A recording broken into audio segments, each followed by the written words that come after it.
तुम जानते हो मुझे? जानता हूं, मासूमों को मारने वाला, शहरों को तबाह करने वाला अलंचक। तुम मेरे इस्तकबाल के लिए खड़े क्यों नहीं हुए?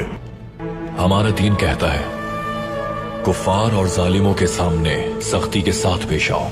जिसके दिल में ईमान की ताकत है वो अल्लाह के सिवा किसी के सामने नहीं झुकता। हम उनकी इज्जत करते हैं जिनके दिल ईमान की रोशनी से मुनव्वर है, और जिस शख्स के दिल में ईमान नहीं उसे बाल बराबर भी अहमियत नहीं देते। मुझे नजरअंदाज किया तुमने, जबकि तुम मेरे नाम, कुव्वत और शौहरत से वाकिफ थे। क्या मेरे अज़ाब का कोई खौफ नहीं तुम्हें? मेरा यकीन है कि अल्लाह की जात ही सबसे अजीम उश शान है और उसके रसूल से बढ़कर किसी का मकाम नहीं है।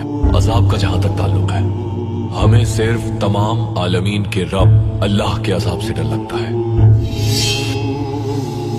देखते हैं अब तुम्हें कौन बचाएगा मुझसे। जो मेरी शहरत से भी ज्यादा नजदीक है, अल्लाह अज़्ज़ वजल। ये दुनिया तुम्हारे लिए सब कुछ है, मगर हमारे लिए आखिरत के तवील सफर में चंद लम्हों की आराम का है। जिस तरह तुम्हें दुनिया के मालो दौलत की चाहत है, हमें शहादत की चाहत है।